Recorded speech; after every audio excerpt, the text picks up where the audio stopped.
haddii aad ku cusub tahay channelkeena fadlan subscribe inoo saar mahadsanid. Sheekadii ugaarsadihii geesiga ahaa iyo saaxiibkiis maxaa kala qabsaday.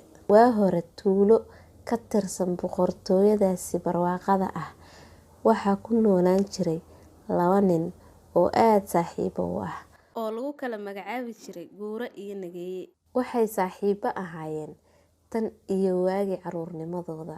Guure waxa uu ahaa nin akhyaar ah oo howlkar ah.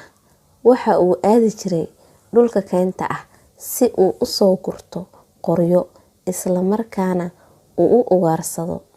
Taa beddelkeeda Nageeye waxa uu ahaa nin damac badan oo caajislow ah, balse waxa uu ahaa nin dhaqan oo xoogaa hanti haysta maadaama uu ahaa milkiilaha maqaayadda ku taala tuulada.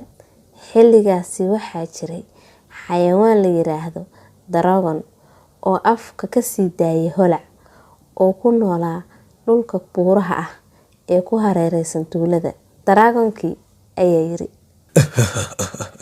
beri waa maalinteedii oo aan hal qof ka cuni doono boqortooyadaasi liidata. Qofkaasi waxa uu ii noqon doonaa raashin macaan. Guure waxa uu alaaba u ugaarsi tegi jiray keynta ugu dhow tuulada xilliga aroortii, waxaana uu ka soo laaban jiray habeenkii.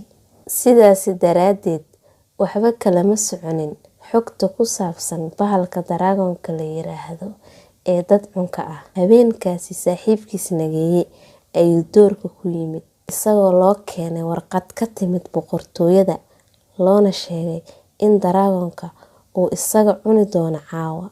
Markaasi kadib Nageeye waa u fariistay isagoo ka fikiraya sidii uu u khiyaani lahaa saaxiibkiis si uu isugu furto. Galabtaasi markii Nageeye loo sheegay arrintaasi aad buu uga naxay. Isagoo naftiisa la hadlaya Nageeye ayaa waxa uu yiri hagaag waa inaan khiyaana saaxiibkay Guure maxaa yeelay isagu waa doqon, sidaas daraaddeed waa inaan baxar geliyaa isagu si aan u badbaado. Taasina waa qorshe aad u wanaagsan. Isla waqtigaasi Guure ayaa yimid maqaayadda Nageeye iyagoo si wada jir ah halkaasi ugu sheekaystay. Nageeye waxa uu bilaabay fulinta qorshihiisii dhagarta ku salaysnaa. Nageeye oo hadlaya ayaa yiri saaxiib Guure, maanta waa kalkeyga oo ay tahay inaan ilaaliyo kaydka boqorka ee ku yaala buurta, laakiin waxaan aad ugu mashquulsanahay maqaayadda. Fadlan ma iga caawin kartaa arrinkaasi saaxiib? Guure ayaa yiri waa caadi saaxiib, ma rabin caawa inaan meel aado, laakiin adiga waan ku caawinayaa. Habeenkaas Guure waa uu aaday godka ku yaala buurta si uu u ilaaliyo kaydka mala awaalka ah ee uu u soo bandhigay saaxiibkiis Nageeye. Si kastaba ha ahaatee waxa kaliya ee uu arkayay ayaa ahayd bahal la yiraahdo dragon oo aad u weyn kaasoo dhex taagan bartamaha god ku yaala buurta. Bahalkii dragonka ahaa ayaa hadlay oo yiri bini aadam daciif ayaa tahay. Maanta waa markii aad isiin lahayd naftaada, waana maalintii kugu dambeysay dunidan. Guure ayaa ku yiri dragonkii maxaad iga rabtaa? Halkani maxaad ka qabanaysaa? Waxba hay cabsi gelinin, aniga kaama cabsanayo. Markaasi kadib dragonkii oo xanaaqsan ayaa qayliyay kadibna afka holac ka sii daayay si uu u burburiyo Guure. Hase yeeshee Guure waa uu u gambiyay holaca. Isagoo ahaa nin geesi ah oo haddana ugaarsada ah, Guure ayaa ku dhaqaaqay in uu iska celiyo bahalka, waxaana uu dragonkii ku dilay faaskiisa. Dhanka kale Nageeye waxa uu soo istaagay maqaayadiisa horteeda isagoo aad u faraxsan kadib markii uu khiyaanay saaxiibkiis si uu naftiisa u badbaadiyo. Kadib markii uu ka guuleystay dragonkii, Guure ayaa durbadiiba ku soo laabtay tuulada si uu saaxiibkiis ugu sheego waxa uu buurta kala soo kulmay. Guure ayaa ku yiri saaxiibkiis waxaad ii sheegtay in kaydka boqorka aan ku ilaalin doono godka buurta. Kadibna waxaan arkay dragon weyn oo halkaasi jooga, kaasoo isku dayay inuu i dilo. Nageeye ayaa u sheegay saaxiibkiis Guure in dragonka uu ahaa kaydka boqorka, isagoo intaasi raaciyay in boqorka uu soo korsaday bahalkaas. Nageeye waxa uu u sheegay saaxiibkiis in boqorka uu dil toogasho ku xukumi doono haddii uu maqlo in uu dilay daraagankiisii. Nageeye ayaa ku yiri saaxiibkiis, fadlan halkan iskaga dhuumo isaga carar, waxaan isku dayi doonaa inaan arrintaada xalliyo. Guure ayaa durbadiiba goobta ka cararay, waxaana uu ku dhuuntay kaynta si uu uga baxsado ciqaabta boqorka. Hase yeeshee Nageeye ayaa durbadiiba aaday aqalka boqortooyada looga arrimiyo, isagoo boqorka u sheegay in uu soo dilay bahalkii ummadda dhibay ee daraaganka ahaa. Boqorkii ayaa arrintaasi u riyaaqay, isagoo Nageeye u magacaabay taliyaha ciidamada boqortooyada. Nageeye oo aad u faraxsan ayaa arrintaasi uga mahadceliyay boqorka.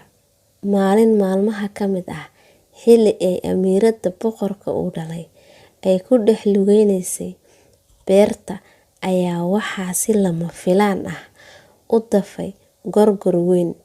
Guure oo ku dhuumaalaysanayay dhul kayn ah oo tuulada ka baxsan ayaa waxa uu arkay gabar ku qaylinaysa, "Ibadbaadiya, ibadbaadiya," oo meel sare ka yeedhaysa.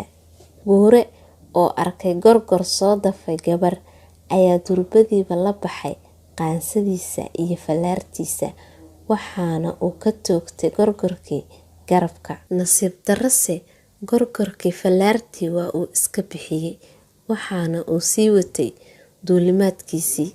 Guure oo soo raacay dhibcaha dhiigga ah ee gorgorka raadkooda ayaa ugu dambeyntii yimid godkii uu ku dhuumanayay gorgorka. Iyadoo godka uu ahaa mid aad u weyn, ayaa Guure waxa uu go'aan ku qaatay in uu caawinaad weydiisto saaxiibkiis Nageeye.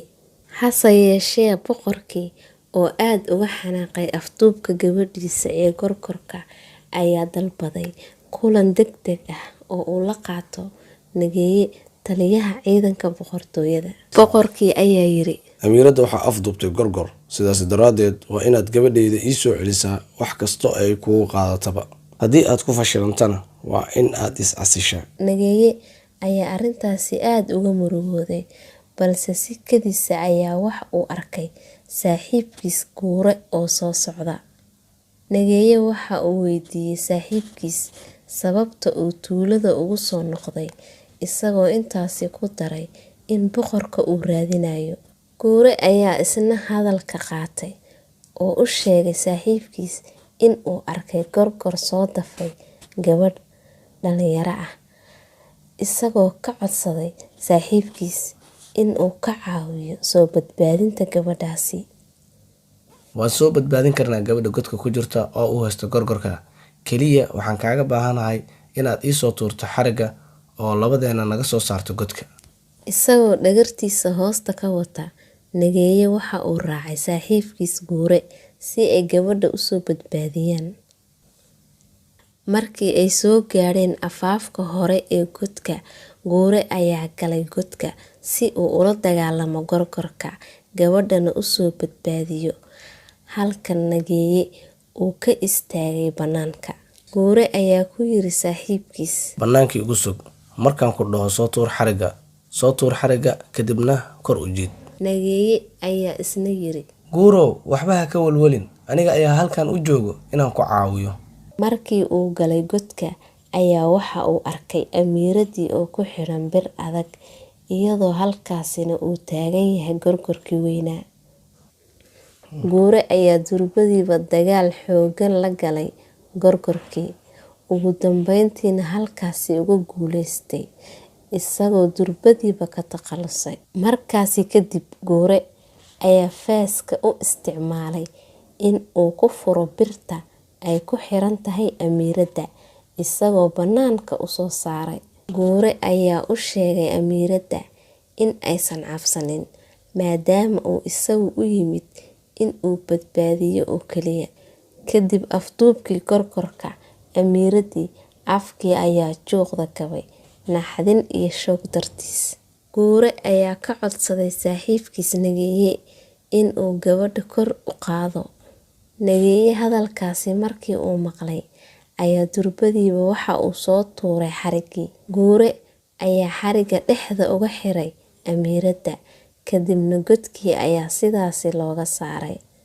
Kadib markii uu godka ka soo saaray amiiradda, Nageeye ayaa waxa uu bilaabay in afaafka godka uu dhagaxyo ku xidho. Kadibna halkaasi ayuu ka kaxeeyey gabadhii oo faras saaran, isla markaana aan hadli karin. Guure ayaa ku qayliyay, waryaa Nageeyow, ku aaway godka iga saar, maxaad iigu xiraysaa godka? in badan ayuu qayliyey, laakiin ma helin cid u jawaabta. Markaasi kadib Guure waxa uu bilaabay in uu raadiyo meel kale oo uu ka baxo, waxaana uu meesha ka saaray in uu isdhiibo. Hase yeeshee waxa uu arkay oday xarig ku xiran oo isla godka ku jira. Durbadiiba ninkii ayuu xarigii ka furay, waxaana uu weydiiyey halka uu ka yimid. Odaygii ayaa u sheegay Guure in maalin isagoo jooga keynta uu soo dafay gorgorka uuna keenay godkan. Odaygii oo hadalkiisa sii wata ayaa waxa uu yiri, waxaan aqaanaa waddo kale oo laga bixi karo oo halkaa ku taala, ee fadlan isoo raac. Guure ayaa odaygii uga mahadceliyey waddada kale ee uu tusayo si ay godka uga baxaan. Inkastoo amiiradda lasoo badbaadiyey, haddana waxaa laga waayay wax hadal ah, iyadoo markasta laga dareemayo cabsi iyo argagax. Boqorkii ayaa arrintaasi aad uga walaacay, isagoo ka dalbaday Nageeye in uu keeno dhakhtar daaweeya gabadhiisa. Waana la waayay dhakhtar daaweeya gabadha. Kadibna boqorkii ayaa amray in tuulada laga dhex raadiyo qof uun daweeye amiiradda. Sidoo kale waxa uu ballan qaaday qofkii daaweeye gabadhiisa in uu abaalmarin weyn siin doono. Markii uu ka soo baxay godkii, Guure waxa uu dib ugu soo laabtay tuuladii, waxaana uu maqlay baaqa boqorka. Ugu dambeyntii wax kasta waa uu fahmay.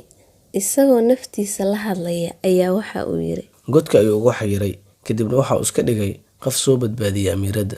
alla muxuu qayaanoola yahay. si uu uga baxsado basaasiinta Nageeye oo ahaa taliyaha ciidanka boqorka, ayaa Guure waxa uu iska soo dhigay oday duq ah si uu boqorka ugu sheego in uu isagu daaweyn karo gabadhiisa. Waxaa loo ogolaaday in uu gudaha u galo qasriga boqorka. Balse arrinta la yaabka leh ayaa ah in Nageeye uusan aaminsanayn in uu saaxiibkiis nool yahay. Laakiin markuu arkay odayga duqa ah, shaki ayaa ku dhashay.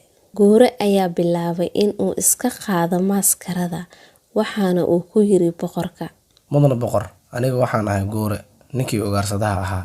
Waxaan ahay qofkii soo badbaadiyey gabadhaada oo ka soo badbaadiyey godka gorgorka. amiiradii oo aan in muddo ah hadlin ayaa soo hadashay oo sheegtay in hadalka ninka uu sheegayo uu yahay mid saxan. Waxay intaasi ku dartay in Nageeye uu godka ku xiray saaxiibkiis si uu u dilo markii ayada laga soo saaray. Boqorkii oo careysan ayaa yiri, waryaa Nageeye dhiiranidaa, sideed ku qoyaan kartaa boqorka? Boqorkii ayaa ciidankiisa amar ku siiyey in ay xiraan Nageeye si loogu fuliyo xukun daldalaad ah. Nageeye ayaa durbadiiba bilaabay in uu baryo boqorka, isagoo ka codsaday in markaan oo keliya la cafiyo. Guure oo ahaa nin aad u naxariis badan ayaa boqorka ka codsaday in markaan la cafiyo Nageeye, isagoo sheegay in markaan la siiyo fursad uu ku saxo qaladkiisa. Nageeye ayaa ugu dambeyntii lagu xukumay in laga masaafuriyo dhulka ay boqortooyada ka taliso. Markaasi kadib boqorkii ayaa gabadhiisa amiiradda ah ku daray Guure oo halkaasi ugu dhigay xaflad aroos oo weyn. Guure iyo amiiradda ayaa markaasi wixii ka dambeeyey waxay ku noolaayeen nolol aad u wanaagsan oo farxad leh.